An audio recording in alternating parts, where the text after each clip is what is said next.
Hi everyone, I'm Mary Sia, and this is Michelle Sia. and today we are here with Dr. Camlin, an assistant professor in the School of Biological, Environmental, and Earth Sciences at the University of Southern Mississippi.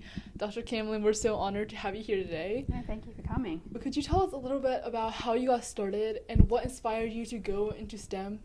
So, I feel like everyone's probably going to have the same answer, but I kind of was always really into like biology and science from a really young age. Like it was just sort of like what drew me. I liked reading encyclopedias and animal textbooks and all these things. And so when I was in high school, I thought that I wanted to become a medical doctor because that's kind of all I knew. I'm first generation college graduate, so I didn't really know that like teaching at a university and academic research was sort of a thing.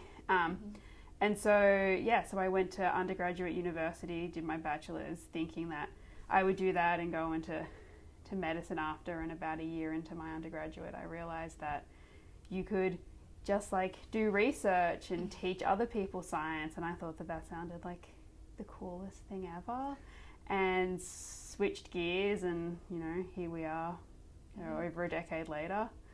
So that's kind of how I got to be involved in STEM. So what do you do right now?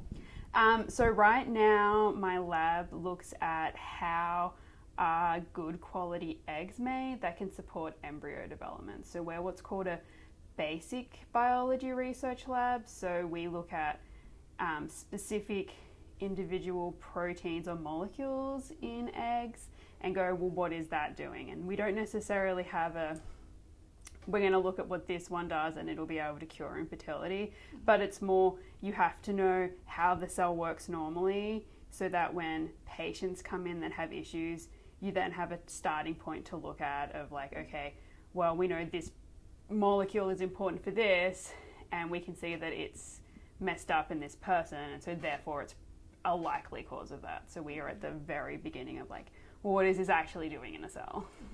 So it's basically kind of still has something to do with medicine, but you're just looking at like the basic of it. Yes, exactly. So I like to call it foundational science because it like sets the foundation that clinicians and clinical trials can sort of like work on and work up to make those big treatments. Yeah. So in a way, you're still doing what you initially thought you were going to do. Yes. But it's like better because it's teaching and what you wanted to do. Right? Exactly. That's right. That's cool. Yeah, thank you. So you do things related to mitosis and meiosis, is that what it is? That's correct, yes. Okay. The thing I'm most interested in the section of biology is mitosis and meiosis because we learned about that in 8th grade. So I just thought it was so cool.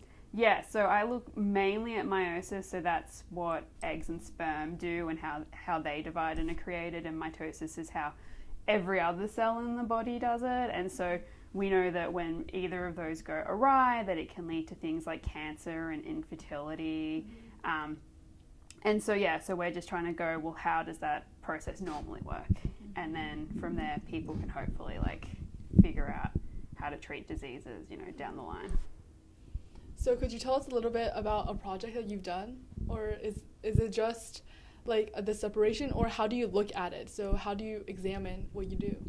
So what we normally do is we, do a lot of reading and digging through like the scientific literature to find something that we think would look interesting. So I spend a lot of time reading things that are happening in mitosis or in cancer cells.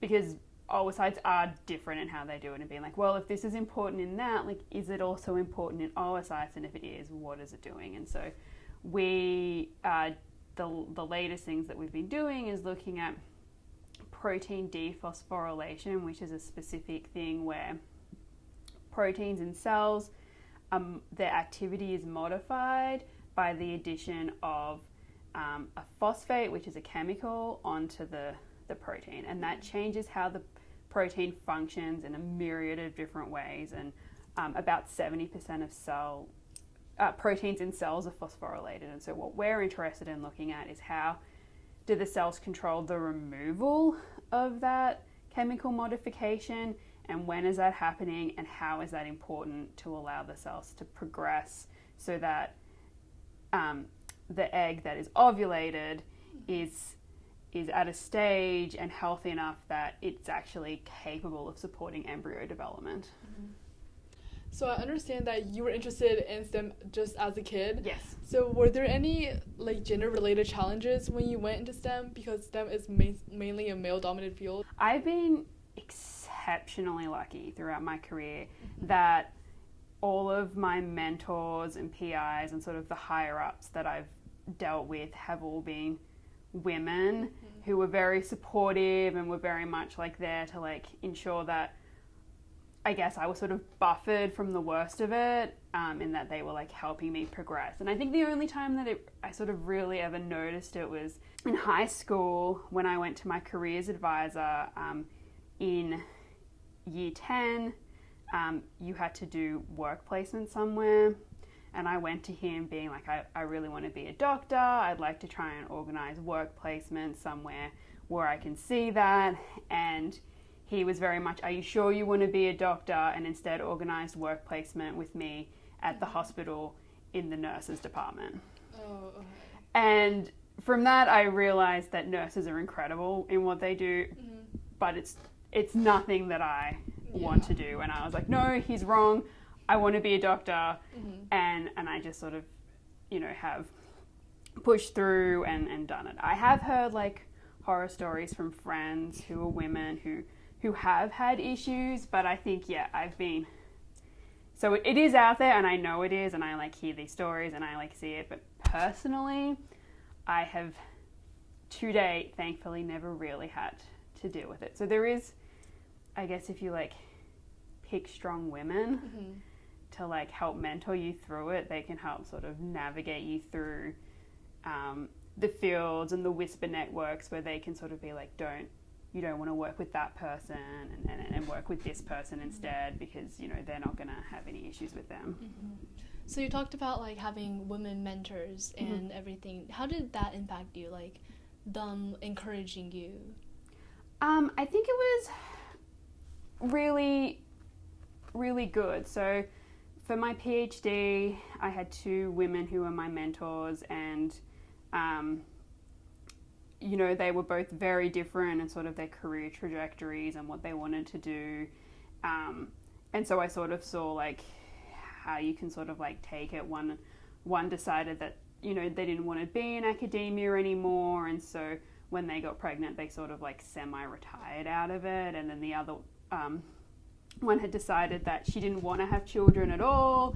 And so she, made this career and sort of just like, was very successful and was very high up. And then when I started my postdoc, again, my mentor was a woman who had decided not to have children, but she knew that that was something that I, wanted for myself personally, was to start a family. And so she made sure that she then connected me with other successful women who were higher up who had children, so that it could be like, well, you can be successful and you can do this, and you can also be a mother, and like these women can like help. And so I think that really helps, is they have that sort of understanding of,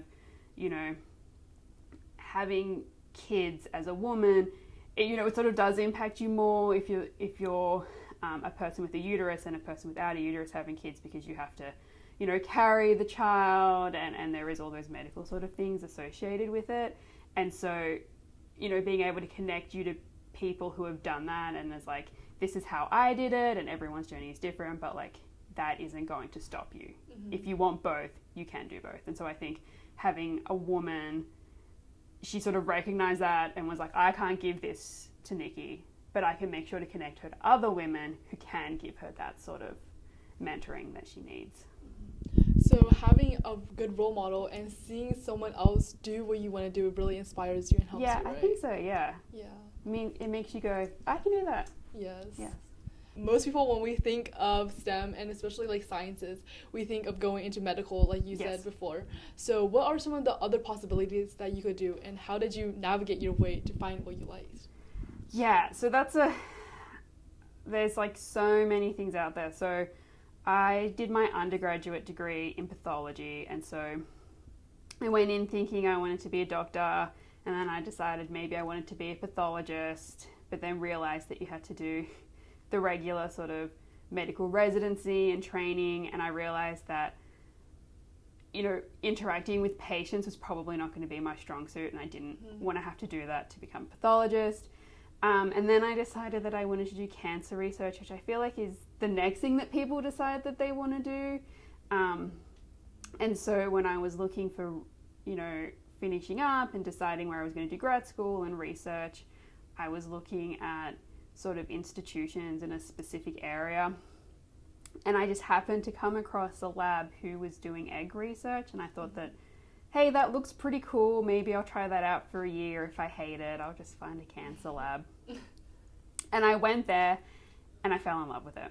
And that was in 2013. And so it's like 11 years later, and I'm still just working on eggs and various different aspects of it because I just kind of fell in love with it. And then during my PhD, I tried sort of 2 different sorts of science regarding egg work. So one of them was toxicology, and that's sort of a field of science where you're looking at what do different toxins and chemicals and how do they negatively or positively, I guess, impact things. And so I had a project that was looking at cigarette smoking and female fertility, and then I had a molecular biology, so that's the basic biology again, project.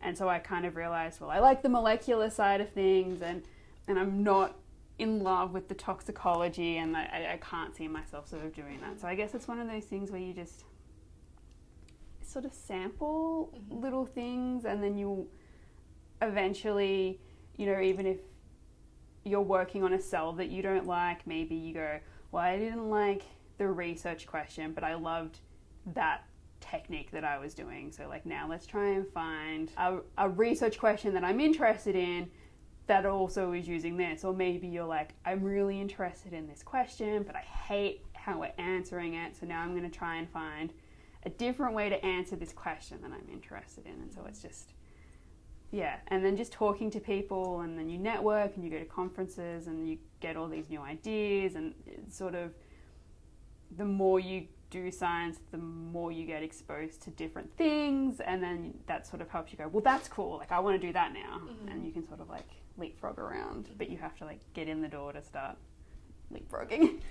So also your personality has a lot to do with what aspect of STEM you go into, right? Like, I mean, yeah, I think so. I think it's to do with like what you're interested in and what you're not interested in, and what sort of like excites you and draws you in, because, you know, science isn't necessarily the easiest of professions to do. It can be very frustrating. You know, there's a lot of failure in science in terms of when you do experiments. A lot of experiments just don't work for various reasons. So you spend a lot of time trying to figure out why it's not working. And I think if you don't love it, or you don't love what you're doing, then it's really hard to motivate yourself to come in and be like, well, today I have to change this one little thing and hopefully it'll now work.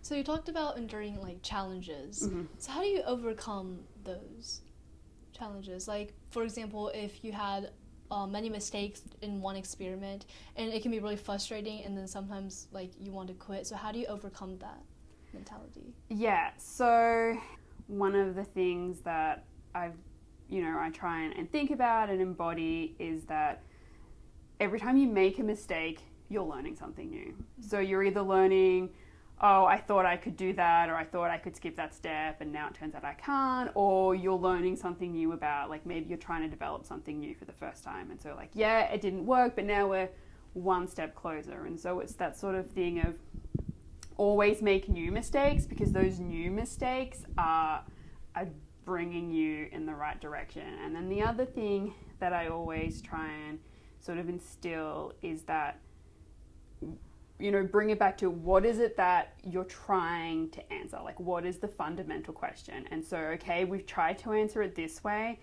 and, you know, we're not a methodology lab, so we're not trying to fix or work out how this method works. And if it's not working for us, let's like take a step back and go, okay, what are we trying to actually answer with this? And if that's not working, what's something else that we can do that will answer the question, but using a different way or a different method or a different sort of thought process, and sort of have that. And then also, at least in terms of like planning experiments for people, always try and have something where, you know, maybe there's a harder set of experiments, but at the same time they have like an easier set, so that there's like the little wins to help keep you motivated while you're trying to like do something that's a lot harder, but like once you get it, there's that real satisfaction of like you've gotten it, and now you know how to do it, and you can like do it again and again. So like being in science and STEM, it's not about just learning like the science aspect, but also test your patience, and Yes.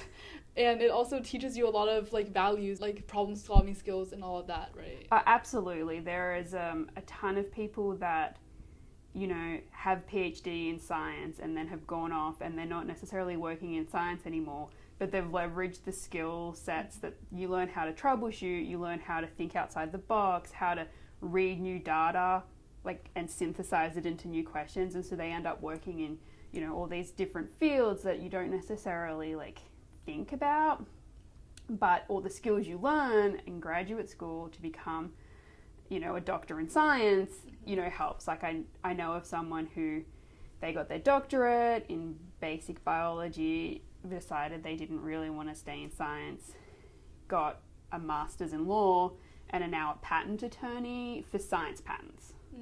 Yeah. And so there are all these like skills, you know, I don't want to say soft skills, but I think that's what people would call them, that you learn in science that isn't just sitting at a bench like pipetting up and down and stuff. It's the way of thinking and a mentality that comes with it. And then you talked about like the patent lawyer for science. So like even though they learned science, they still used it in their next job. Yes. But it was like a niche aspect, so I bet they're also making a lot of money by doing that too. Exactly. So, you know, there are patent lawyers that do patents for different things, and so obviously having someone who has a science background means that when someone submits a patent for something scientific, well, then they can give it to them and they'll be able to understand the science behind it as well as the legal side of it to, you know, to make the decisions on, I'm not exactly sure how patent lawyering works, but to make the decisions that are important for, you know, giving someone a patent, Yeah, so even if you go into science, it doesn't mean you have to be a doctor or a teacher. You could also go into law, which most people, I feel like, we don't think of, because when we think it's because you're good at writing, and then you go into law, and then if you're good at science, you go to science. But you can actually have both. Exactly, yeah. So you can sort of, you know, pick and marry and do different things, for sure. Because I know especially in high school, when we're taking science classes and we think we don't want to go into anything like science or STEM related, we think we don't need to pay attention in the science class. But there's actually so many aspects in science that go on further than just the class. Exactly. And even just scientific literacy in terms of, you know, understanding how the world works is sort of a really good thing in terms of, you know, when vaccines come out, you know, having just that scientific literacy of like understanding like how the scientific process works, so you're not like, oh, sort of thing. Yeah. Honestly, it's not just about like fields wise, like you can have a science background and then go into law, but I feel like you can also grow as a person by overcoming those challenges. Exactly. Yeah. So I know a lot of people like my age are deterred from going into STEM because of gender stereotypes that a lot of people face. So being a female in a STEM field, what would be some tips you would have for the younger students who want to pursue STEM? I mean, again, I feel like it's probably the same from everyone, but just sort of like follow what you're passionate about, and you know, and that's sometimes easier said than done, but if you can find something that you're passionate about and that interests you, it makes going to work and doing your job, you know, that much easier. You know, find people that are supportive of what you want to do and like how you want to do it, and, you know, surround yourself by that sort of positivity so that you can sort of push through and do it. And then like if you're not sure, you know, you can always go to college and for a couple of electives take some science, you know, dabble in it and see if that's something that you like. And, you know, I know obviously like you don't want to get into too much college debt, but, you know, the thing that you start in, you're not married to that. You don't have to stay in those degrees. Like if you know, start as something and you decide that's not what you want. So I have a friend who is a scientist and sort of works in the same sort of field as I do. and we did our PhD together, and she started her undergraduate degree to become a music teacher for high school music students, and had some science electives, and really, you know, by sort of a year and a half into her undergraduate was like, this isn't what I want to do. What I'm actually having the most fun with is my science electives. And so she sort of switched gears and changed to a Bachelor of Science, and then did her PhD. And so you're not, you know, never feel like, well, I picked this and so now I'm stuck. You can always change what you want to do, you know, and even if, you know, you graduate and you get a job and then decide, you know, later in life, no, this isn't what I want, like, you can always go back and retrain, and you're sort of stuck in where you are. And so I guess, you know, follow what you're most passionate about, but don't freak out that, like, oh, if I pick this is going to dictate the rest of my life and now I'm stuck. Like, it's not. Like, there's always ebbs and flows, and you can always sort of change and stuff. Okay. Well, Dr. Camlin, thank you so much for letting us talk to you today. Thank you. We have learned so much, and just being able to listen to your story and being able to understand what you've gone through, it really means a lot to us. No, thank you for coming. Thank you so much for talking to us, and thank you guys for watching.